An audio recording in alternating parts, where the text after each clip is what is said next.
Hare Krishna. So we will start with the Mangalacharan praise. Om Ajnanatimirandhasya Jnananjanashalakaya Chakshurunmilitam Yena Tasmai Shri Gurave Namah. Shri Chaitanya Manobhishtam Sthapitam Yena Bhutale Swayam Rupa Kada Mahyam Dadati Swapadantikam. Vandeham Shri Guru Shri Yutapadakamalam Shri Gurun Vaishnavanscha Shri Rupam Sagrajatam Sahagana Raghunathanvitam Tam Sajivam Sadvaitam Savadhutam Parijana Sahitam Krishna Chaitanya Devam Shri Radha Krishna Padan Sahagana Lalita Shri Vishakhanvitamscha He Krishna Karuna Sindho Dinabandho Jagalpate Gopesha Gopika Kanta Radha Kanta Namostute Tapta Kanchana Gaurangi Radhe Vrindavaneshwari Vrishabhanusute Devi Pranamani Haripriye Vancha Kalpatarubhyascha Kripa Sindhubhya Evacha Patitanam Pavanebhyo Vaishnavebhyo Namo Namah Jai Shri Krishna Chaitanya Prabhu Nityananda Shri Advaita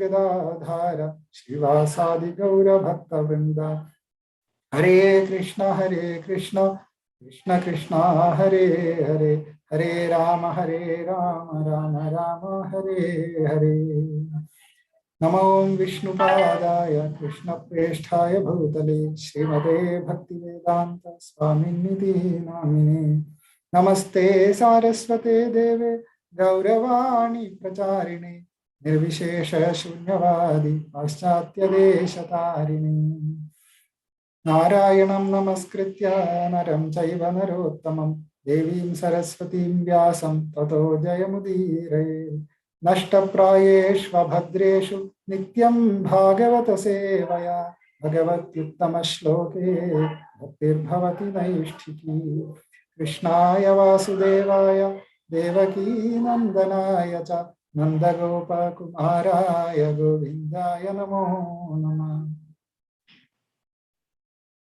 Krishna, so we will be discussing Canto 1, Chapter 9, verse 28.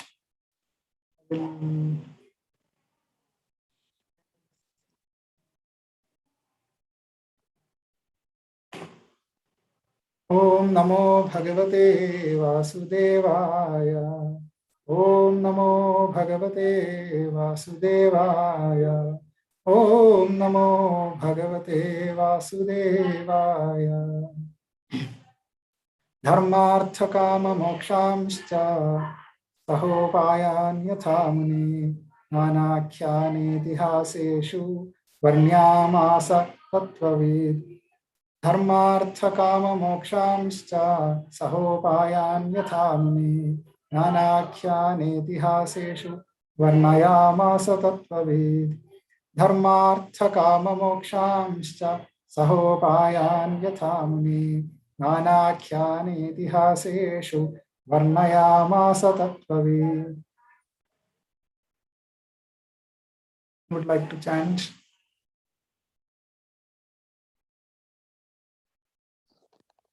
Dharma artha kama mokshamscha sahopaya nyatamune nanakya netihaseshu varnayam asatat bhavid. Thank you, Mataji. Anybody else? Dharma artha kama mokshamscha sahopayan yatamune nana akyani itahaseshu varnayam asatatvet tatavit. Thank you.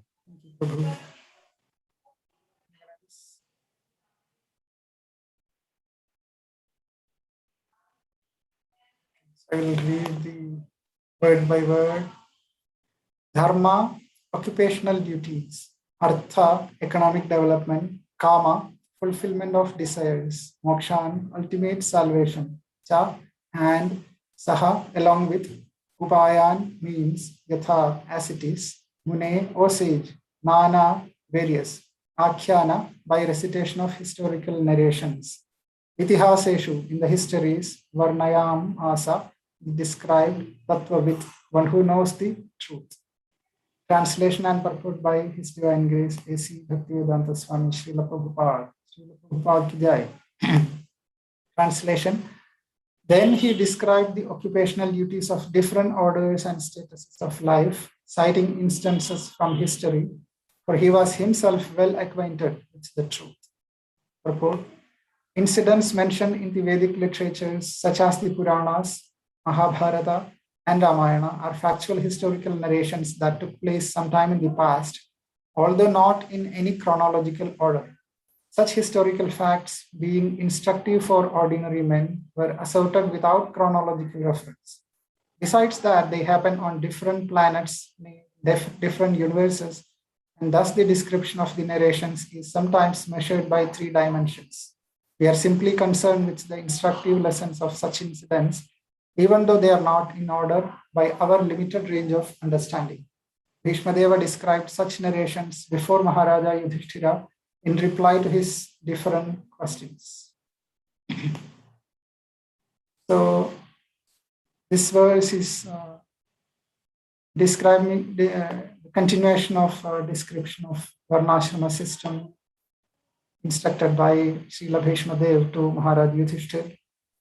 And I know last week, Jai Sachinandan Prabhu very nicely described the Varnashram principles in detail, very nice insights, etc. So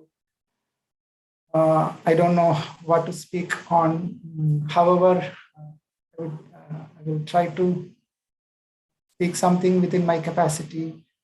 As mentioned in the purports translation, citing instances from the history. So I will try to narrate some of the pastimes from especially Srimad Bhagavatam and Ramayana and Mahabharata also in connection with the Varnashrama principles. That way we can have many lessons, inspiring lessons from these Puranas. That's what Bhishmadev did. And that is the purpose of historical references such as Puranas, Mahabharata, Ramayana, and of course Srimad Bhagavatam.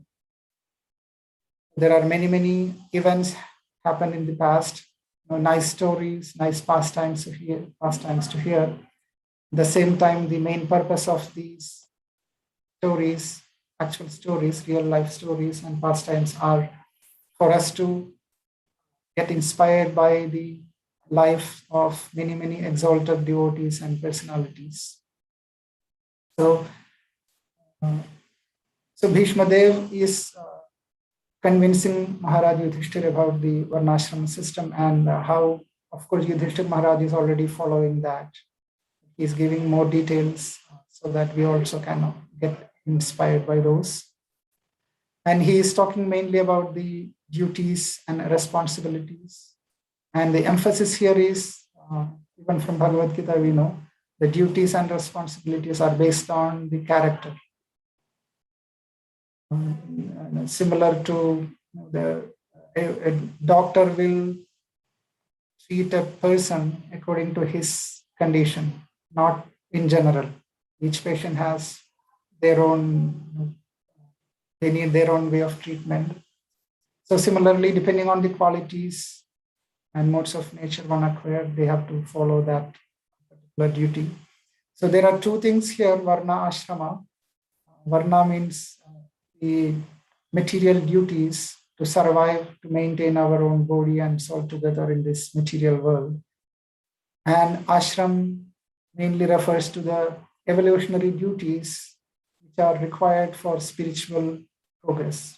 We have to, because we are conditioned, most of us are conditioned souls, and we've fell down to this material world, or Krishna arranged this place for us to enjoy independent of him. But then he also provided many facilities, and the main facility is the Varnashrama principle, establishing the Varnashrama principles. So whenever Krishna descends or his incarnations descend, dharma samsthapanarthaya, right? Sambhavami yuge yuge. So these dharmas are being established. So we can have both, the society can be divided into different varnas, Brahman, Kshatriya, Vaishya, Shudra, so that each one can take up the responsibilities and duties according to their nature and modes of nature they are carrying. That way they can succeed in their duties. Otherwise, one takes up the duty of a Brahmana, but the qualities of a Kshatriya, then it may not be successful. Also, the person has to struggle a lot to such an extent that a person cannot even focus on the spiritual duties, which is the most important thing. So the varnas are very much required. Prabhupada always talks about before becoming a devotee, one has to become a civilized human being. For that purpose, varnashram system has to be established.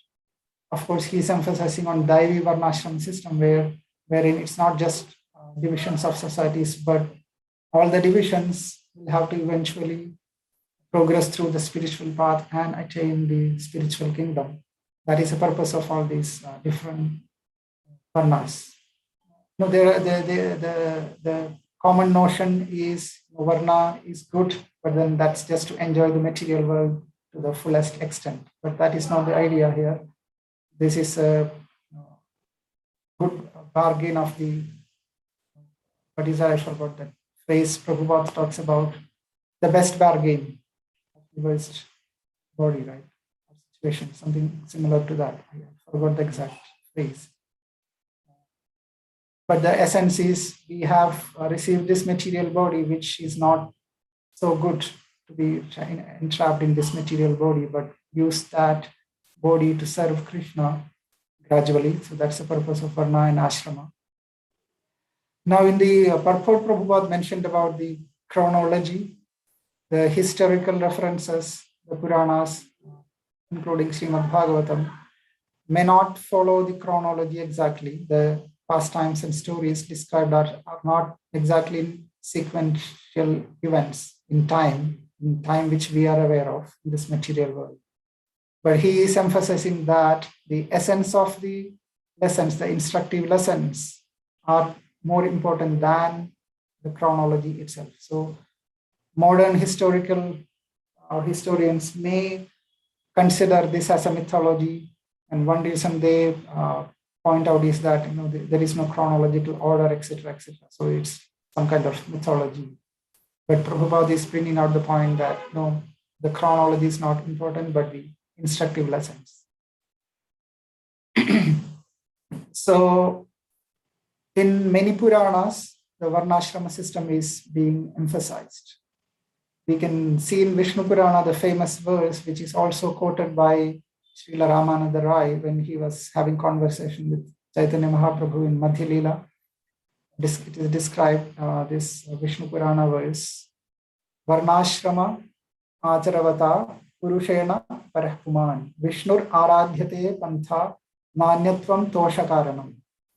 So this is described by Parashuram in the Vishnu Purana. The translation is very, very nice and important. The Supreme Personality of Godhead, Lord Vishnu, is worshipped by the proper execution of prescribed duties in the system of Varna and Ashrama. Both are required. There is no other way to satisfy the Lord. Of course, pure devotees, they don't need to worry about Varna and Ashrama. They are beyond all these things. But the conditioned souls, while they are trying to devote their life to Krishna, Varna and Ashrama is very important as described in this verse in Vishnu Purana. Now the purpose is also described here. The purpose of Varnashrama is to satisfy the Lord. Lord Vishnu is worshipped by the proper execution of Varna and Ashrama. So main purpose itself is very, very clear.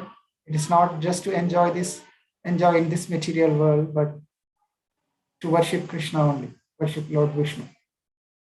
Now, in Mahabharata and Ramayana and other Puranas, we can see that many, many exalted devotees, they are pure devotees, but they are exemplifying these Varna and Ashram, even though they don't need to, including Lord himself when he descended as Lord Ram.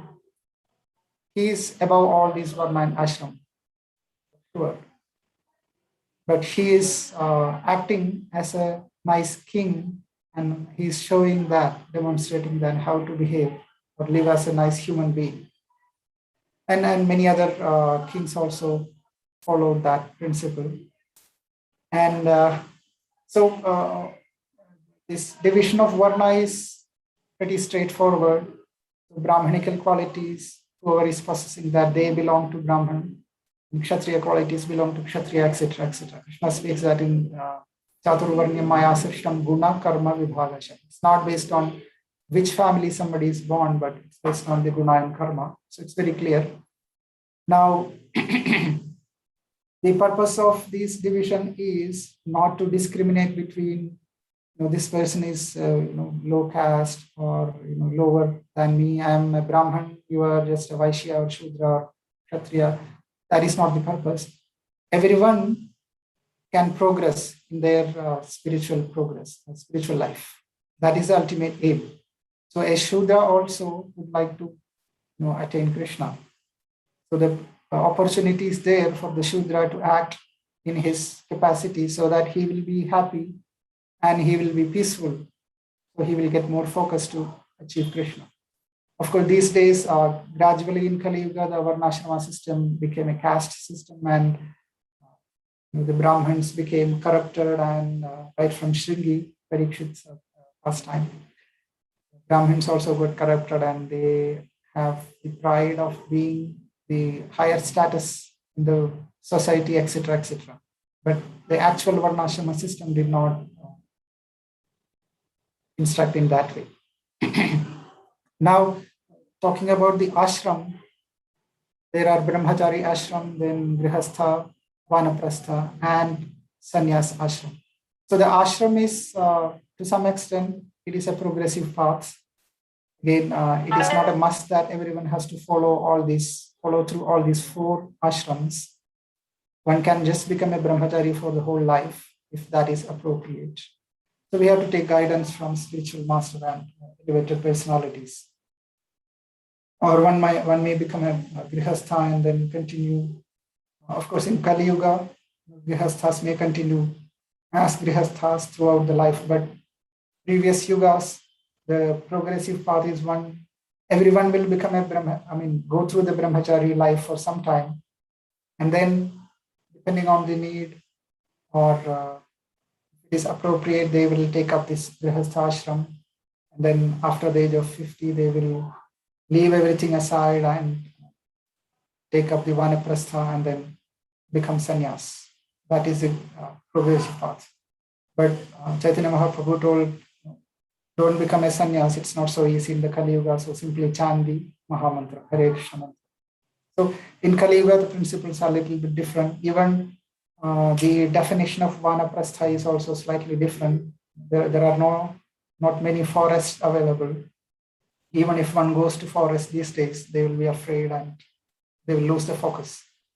So Vanaprastha can be executed by following a simple life and more time devoted to devotional practices and preaching, etc. So the definitions are different, but the essence and principles are same. So from Puranas, we have many examples right from the beginning. Lord Brahma's sons, the 4 Kumaras, Sanaka, Sanandana, etc. They chose to become Brahmachari. They did not want to become a Grihastha and beget children. And Narada Muni, he's not a Grihastha either. Bhishma Dev chose to do that for whatever reason. And then in recent days, our Acharyas, Bhakti Siddhanta Maharaj, he did not become a Grihastha. He just continued Brahmachari and became sannyasi. But Bhakti Vinod Thakur and Srila Prabhupada, they took up the role of a Grihastha, very perfect Grihastha, and demonstrated how to become a Grihastha and completely dedicate our life to Krishna. Then eventually they became sannyasis, etc., Babajis, etc. They took those roles also. But so we have many examples from scriptures, ancient scriptures, and recent examples of acharyas. Now we also have, not so good examples from scriptures, which also we can utilize so that we don't repeat their mistakes. Examples, Saubhari Muni, Ajamal, and Vishwamitra. They all they were trying to cultivate meditation and all those things, devotional practices. In the mode of passion also, sometimes Vishwamitra Muni had a different intention. And Ajamal was born in a family of pious family, Brahmin family. He was executing devotional practices also, but at some point, somehow they got into Maya, illusion. Saugata Muni also, under the water, he was going through the meditation and he just saw two fish interacting, their sex indulgence, and that caused him to fall down also. So we have many such examples also, so that we can make sure we don't repeat that.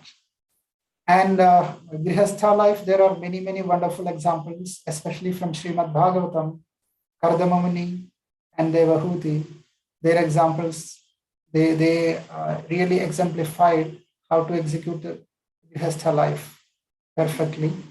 Especially Kardama Muni. Now, Kardama Muni was great yogi, and Swayambhuva Manu gave his daughter Devahuti to Kardama Muni in marriage. And while before the marriage, Kardama Muni mentions to Swayambhuva Manu, this is in 3rd Canto, chapter 22, verse 19. I'll read the translation, this is very nice. Therefore, I shall accept this chaste girl as my wife, chaste girl of Swayambhuva Manu, Devahuti. He's accepting Devahuti, on the condition that after she bears semen from my body, I shall accept the life of devotional service accepted by the most perfect human beings. That process was described by Lord Vishnu. It is free from envy. So Kardama Muni, even though he's accepting Devahuti, is not attached to the opposite sex. But he's doing that as a duty to beget children in this material world. So he told, as soon as you get your child, Devahuti, I will leave. I will take up, I will dedicate my life to the service of Lord Vishnu. And he did that. Of course, they got Lord Kapila as their son, and then Devahuti was protected by Lord Kapila Dev, and then on the basis of that, Kardama Muni left. So of course, they are not the exalted personalities. They will not leave their wife as in a lonely place also, but they will make sure complete protection is given. Even Srila Prabhupada, when he took sannyas, he made sure that the children are grown up and they can take care of his wife. On that basis only he took sannyas. So there are principles to follow, not whimsically leave the family. So Kardama Muni's example is very, very important, and the whole pastime, it is very nice. Of course, we don't have time to read the whole pastime, how Kardama Muni is talking to Swayambhuva Manu, and then later Kardama Muni, because Devahuti is coming from a princess family, she is a princess, and Kardama Muni is a Muni, right? He lives in a very simple hermitage, and Devahuti was going through very, very deep levels of austerities to serve Kardama Muni, and she did her duties very nicely. But then she also wanted to have children, so Kardama Muni gave the proper facilities out of his yogic power. He made a big real kingdom itself, palace, out of his yogic power. And then Devahuti and Kardama Muni, in some sense, they enjoyed materially, but without deviating the religious principles. It's very nice to learn those things. And then at the end, Prabhupada mentions in some of the purports in that section that Kardama Muni was never attached to materialistic activities, but he provided that to Devahuti and then enjoyed with her for some time, and then all of a sudden, as per his plan, he left. And we also know that Bharat Maharaj, he was a very exalted king. He also all of a sudden left everything and then went to the forest. So they were not attached. And we know Maharaj Ambarish, the pure devotees, of course, he was not attached to any of his kingly opulences, but he was completely dedicated. He was completely dedicating his life to Lord Krishna right from beginning, even while he was executing his kingly duties. So these are very, very wonderful examples from Puranas. And Ramayana and Mahabharata is full of these kind of principles. Only King Dasharath, and of course King Dasharath had Brahman Vasishtha as his guide. So the kings are having full power, but they will follow the guidance of the Brahminical society, and then they will guide their subject citizens in a very nice, protective way, in a way that the citizens feel very happy under their control, and then they will also follow the religious principles very nicely. Even the Shudras are very happy under their rules. So I would like to read a very nice translation purport from Canto 3, chapter 22, verse 33. This is describing how Swayambhuva Manu lived his life. I really like the descriptions, the purport. I'll share the screen.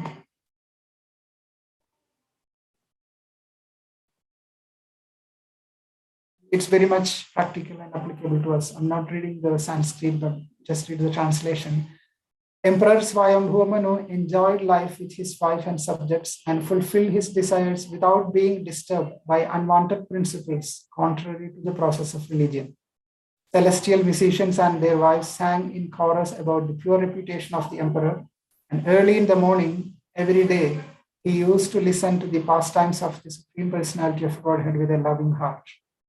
Very much, this is what being instructed by Srila Prabhupada to all of us. We'll see from the purport. Human society is actually meant for realization of perfection in Krishna consciousness.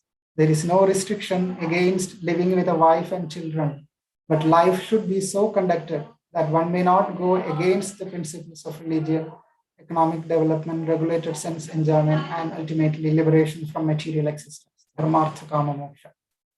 The Vedic principles are designed in such a way that the conditioned souls who have come to this material existence may be guided in fulfilling their material desires, and at the same time be liberated and go back to Godhead, back home. It is understood that Emperor Swayambhuva Manu enjoyed his household life by following these principles. It is stated here that early in the morning, there were musicians who used to sing with musical instruments about the glories of the Lord, and the emperor with his family personally used to hear about the pastimes of the Supreme Person. This custom is still prevalent in India in some of the royal families and temples. Professional musicians sing with shahanais, and the sleeping members of the house gradually get up from their beds in a pleasing atmosphere. During bedtime also, the singers sing songs in relationship with the pastimes of the Lord, with shahanai accompaniment, and the householders gradually fall asleep, remembering the glories of the Lord. In every house, in addition to the singing program, there is an arrangement for Bhagavatam lectures in the evening. Family members sit down, hold Hare Krishna Kirtana, hear narrations from Srimad Bhagavatam and Bhagavad Gita, and enjoy music before going to bed. The atmosphere created by this Sankirtana movement lives in their hearts. And while sleeping, they also dream of the singing and glorification of the Lord. In such a way, perfection of Krishna consciousness can be attained. This practice is very old, as learned from this verse of Srimad Bhagavatam. Millions of years ago, Swayambhuva Manu used to avail himself of this opportunity to live householder life in the peace and prosperity of a Krishna consciousness atmosphere. Now we can see that Prabhupada gave the exact same possibilities for us also. Now with the technological advancement, we can just listen the temple aaratis online, or listen a lecture or kirtan before we sleep, or as soon as we wake up, we can switch on the chanting of Prabhupada or kirtan. So we have been given the same exact process. And as far as temples are concerned, in each and every royal palace or rich man's house, inevitably there is a nice temple, and the members of the household rise early in the morning and go to the temple to see the Mangala Arati ceremony. The Mangala Arati ceremony is the first worship of the morning. In the Arati ceremony, a light is offered in circles before the deities, as are a conch shell and flowers and a fan. The Lord is supposed to rise early in the morning and take some light refreshment and give audience to the devotees.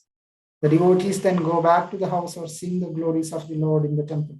The early morning ceremony still takes place in Indian temples and palaces. Temples are meant for the assembly of the general public.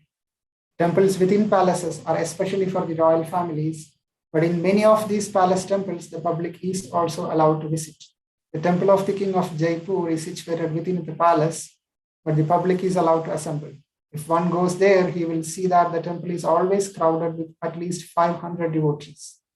After the Mangala Arati ceremony, they sit down together and sing the glories of the Lord with musical instruments and thus enjoy life. Temple worship by the royal family is also mentioned in Bhagavad Gita, where it is stated that those who fail to achieve success in the Bhakti Yoga principles within one life are given a chance to take birth in the next life in a family of rich men, or in a royal family, or family of learned brahmanas or devotees. If one gets the opportunity to take birth in these families, he can achieve the facilities of a Krishna conscious atmosphere without difficulty. A child born in that Krishna atmosphere is sure to develop Krishna consciousness. The perfection which he failed to attain in his last life is again offered in this life, and he can make himself perfect without fail. So the whole process of how to live in this material world within a family atmosphere is provided here very, very nicely by Srila Prabhupada in this purport, describing Swayambhuva Manu's life, how he was living. And we are very fortunate that we have been given this very same opportunity which Swayambhuva Manu was performing. He is very exalted personality, but Prabhupada is very kindly giving that same atmosphere to us. Of course, in India, we can see that the temples usually will switch on some bhajan or kirtan early morning, and the people living around the temple to some distance also can hear these things and they can wake up. So that custom is there, but we have been given much more than that. We can recite Bhagavatam, Bhagavad Gita evening and morning, or at least in the evening if you're busy, but we chant our rounds, we can do Mangalarati at home. So there is no restriction. So recently we were talking to some youth girl. She just came to know that the temple is nearby, and she got attracted to the other youth who are singing kirtan or something. So she just was in the temple. So the other girls told that girl that, yeah, you can also join, come to the temple whenever you like. So she told, oh, I don't know, I can convert because I'm a Hindu and ISKCON is very different. But then the other girls convinced that you don't need to convert, or no, you don't need to worry about such things. You can just come whenever you want, join us and take part in the kirtan, because she mentioned that I feel very peaceful, etc. So now it seems she's coming often and taking part in things like this. So this is a very completely different world Srila Prabhupada has given. The devotees' homes are filled with these things, maybe the whole day or at least some portion of the day.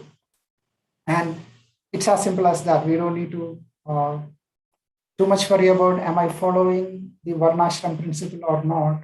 If simply we follow the principles given by Srila Prabhupada, that is actually, it is completely within the regulations of Varna and Ashram, and it is beyond that also. We are transcending even the Varna and Ashram. As we can see, that devotees will be doing Brahmanical duties, Kshatriya duties, Vaishya duties, and Shudra duties also. When Srila Prabhupada demonstrated that a devotee can do any of these, because we are doing these things for the pleasure of Krishna. And of course, at our level, probably we may be inclined more to this kind of duty than the other kind, depending on our psychophysical nature.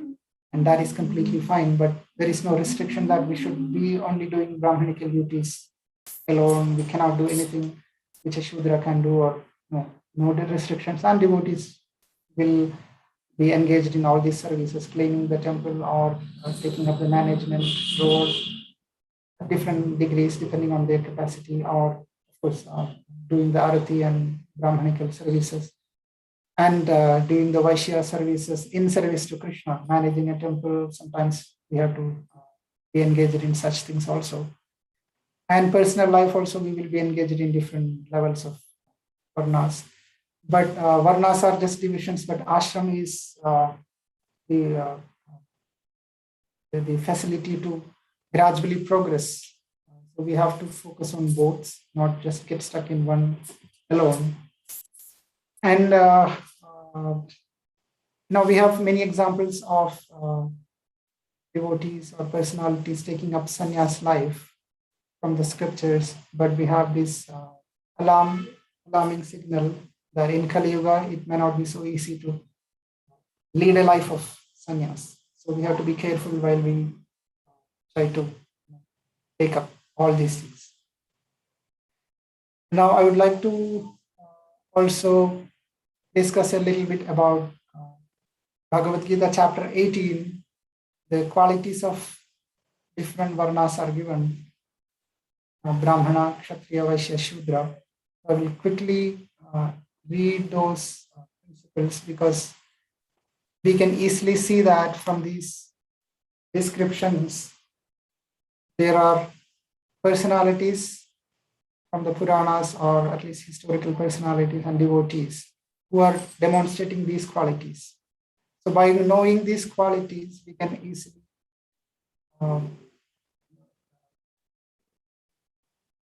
make out this person belongs to a Brahmanical nature, this person belongs to a Kshatriya nature, etc. The modern educational system, as we know that that educational system is not following or not worrying about, this person has got this quality, so this person should be trained in that stream, etc. Not much, but it will be very nice to, at least to some extent, understand the qualities of a young person and then try to guide that person to go through this particular stream so that he can, without much difficulty, he can succeed in his material responsibilities while focusing on the spiritual progressive path.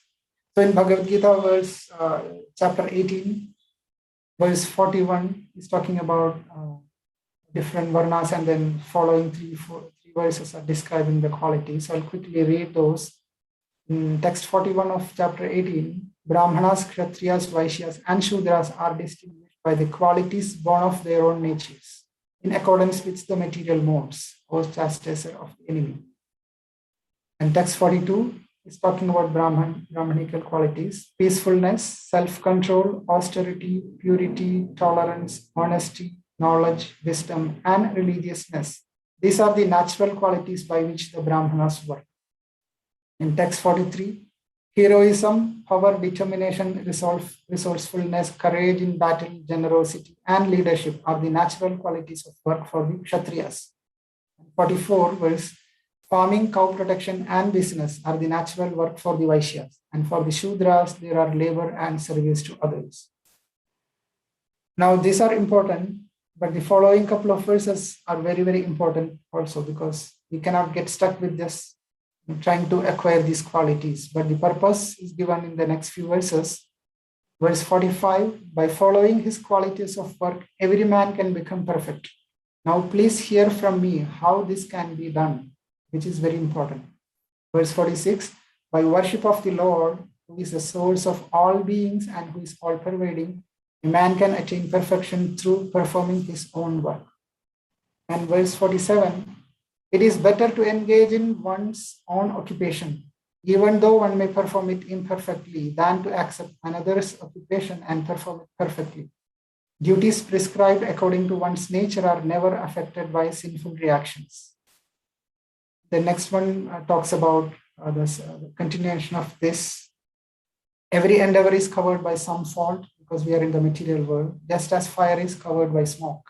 Therefore, one should not give up the work born of his nature, O son of Kunti, even if such work is full of fault. One who is self-controlled and unattached and who disregards all material enjoyments can obtain by practice of renunciation the highest perfect stage of freedom from reaction. So Krishna is talking about very important thing here, that if we are trying to follow our own occupational duties, which suits our nature, even though imperfectly done, because this is material world, I'm sure there will be imperfections for all the conditioned souls while they are trying to execute, but still it is fine as far as if we are sincere towards our duty to please the Lord. And verse 49, this is very important. One who is self-controlled and unattached and who disregards all material enjoyments. So that is the gradual progress. While we are engaged in these occupational duties, we have to reduce our propensity to enjoy these material facilities. Even though we will be given some material facilities to do our duties, perform our duties which are required, but eventually we have to be detached, like Maharaj Ambarish and all those exalted personalities are demonstrating. And by practice of renunciation, the highest perfect stage of freedom from reaction can be attained. So that is the instruction by Krishna in Bhagavad Gita also. So just to demonstrate these qualities of Brahman as described here, there is a famous story I will narrate real quickly. The Gautama Rishi was approached by a boy for he wanted to become a disciple of Gautama Muni. So Gautama Muni asked him, "Who is your father?" Well, I don't know who is my father. So he told him, "Go back to your mother, and ask your mother who is your father and come back. Then I will decide whether to accept or not." So he went back, the boy went back and asked his mother, "Mom, who is my father?" So mother replied that, "My dear son, I don't know who is your father because I've been living with many men, and so I really don't know who is your father. I'm sorry." So this boy came back to Gautama Muni and honestly explained all those things which his mother told. So Gautama Muni really appreciated him and told that, "Yes, you are a Brahman. I accept you because you are thoroughly honest." In Bhagavad Gita, we just read one of the qualities of a Brahman is being honest. So whether he is born in Brahmanical family or his father is a Brahman or not, regardless of that, he was accepted by his Guru as a Brahman. So the quality is very, very important. And we also know this famous story of Brahman and Cobbler. And Narada Muni was approached by both of them. Or Narada Muni was going to meet Lord Vishnu in Vaikuntha, and Brahman and Cobbler, both of them wanted to know when they will achieve spiritual world. And then Narada Muni comes back and talks to both of them that Lord is passing an elephant through the eye of a needle, and the Brahman could not believe that. He told, "You are faking, you never met Lord Vishnu," etc., etc. Cobbler had full faith in Narada Muni's words and full faith in Lord Vishnu. His heart was pure. So Cobbler got the opportunity to go back home, back to Godhead, sooner than the Brahman. Story is a little in detail, but the principle is here, the Brahman is so-called Brahman only because he did not have enough faith in Narada Muni, the devotee, pure devotee, or Lord Vishnu. So he's not an actual Brahman. And another example is Ashwatthama. He was called as Brahma Bandhu, not a Brahmana, because his nature was not of a Brahmana, even though he is son of a Brahmana. But we have other good examples of Brahmans. Sudama Brahman, he is called Sudama Brahman, and he was completely devoted to Lord Krishna, and he was exemplifying the qualities of a Brahman. And Kshatriyas, we have many, many examples. Arjun himself, Parikshit Maharaj, Lord Ram, descended as a Kshatriya in a Kshatriya family. So they gave protection to all the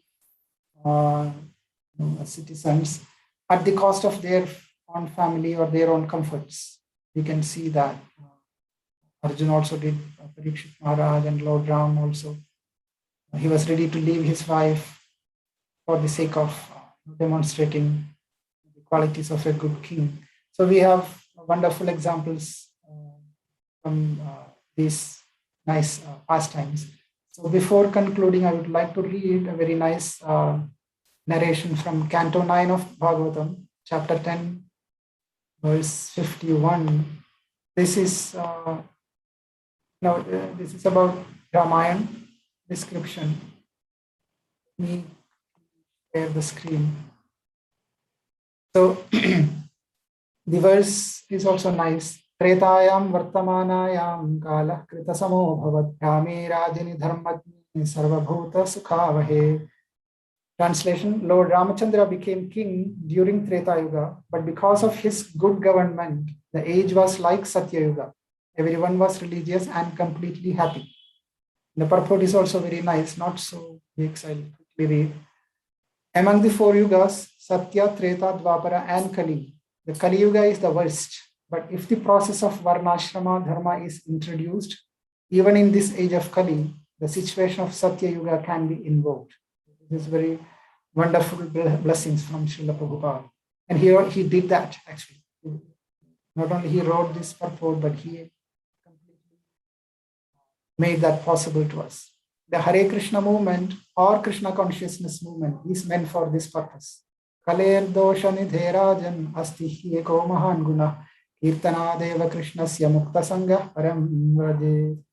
My dear king, although Kali Yuga is full of faults, there is still one good quality about this age. Simply by chanting the Hare Krishna Maha Mantra, one can become free from material bondage and be promoted to the transcendental kingdom. Bhagavatam 12:351. If people take to this Sankirtana movement of chanting Hare Krishna, Hare Rama, they will certainly be freed from the contamination of Kali Yuga. And the people of this age will be happy as people were in Satya Yuga, the golden age. Anyone, anywhere can easily take to this Hare Krishna movement. One need only chant the Hare Krishna Maha Mantra, observe the rules and regulations, which are simple for us at least, compared to rules in Satya Yuga, and stay free from the contamination of sinful life. This is very, very important. While we are executing these principles, regulations, we have to make sure we are not getting engaged in sinful life. Even if one is sinful and cannot give up sinful life immediately, which is the mercy of Srila Prabhupada. If he chants the Hare Krishna Maha Mantra with devotion and faith, he will certainly be freed from all sinful activities and his life will be successful. Param Vijayate Shri Krishna Sankirtanam. This is the blessing of Lord Ramachandra, who has appeared in this age of Kali as Lord Gaurasundara. This is very, very wonderful and hope-giving descriptions and purport given by Srila Prabhupada that just by following the simple principles, four regulative principles, and then chanting Hare Krishna and studying the scriptures, hearing them, feasting, and sometimes fasting, but most of the time feasting and chanting, right, and dancing. We are actually following the Varnashrama to the fullest extent. By the mercy of Srila Prabhupada, I'm sure we can easily cross over the ocean of material existence. So I would like to stop here and request devotees to please share their realizations. If there are any corrections or changes, please provide that also. Thank you very much. Shri Shri Nitai Sachinandan Devi ki jai, Shri Prabhupada ki jai, Gaur Premanandi. Hari Bol.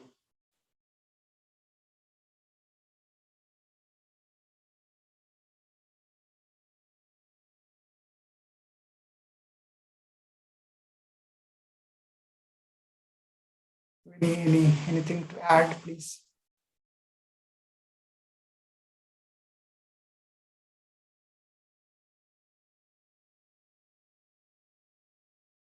Or any reflections or elaborations?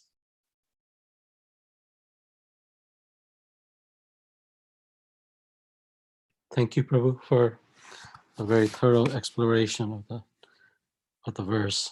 I really liked the examples from the Shastra, like Bhishma Dev explained. I thought that was very wonderful and the purport about how to mold one's household life while doing the dharma, artha, kama, that how one can always try to somehow there search for the ultimate truth. That was also very instructive. I find it very interesting that these conversations are occurring while Bhishma Dev is literally leaving his body on a bed of arrows. So I think they're very important instructions, saved for guidance of Yudhishthira Maharaj, but also guidance for us, because obviously there's a level of urgency when somebody's getting ready to leave their body. So very deep verses. I like how Srila Prabhupada always used to link dharma to dharmasya api apavargasya, that dharma is to apavarga, to search for he translated that as not liberation, but like ultimate truth. So I thank you very much for speaking on this wonderful verse. Thank you. Any other comments or questions on this verse or topic?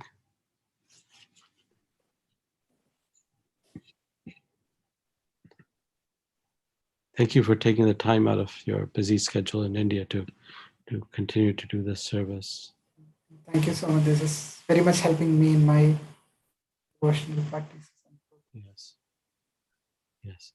Okay. So His Grace Prema Vardhana Prabhu ki jai.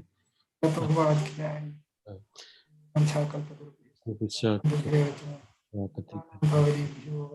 Namo Namaha. So temples open from 11 to 2:30 p.m., 11 a.m. to 2:30 p.m. So please come participate. Prasadam will be to go, but everything else will be like usual. Prem Vardhana Prabhu, are the temples in your vicinity opening up now in India, or it's not formally opening, but casually devotees can go. Yeah, And, they have to have air. some kirtan sometimes, but not Sunday feast is not yet. Yeah, I guess that's a good thing about Zoom or internet. At least one can participate virtually. So that's one advantage of technology.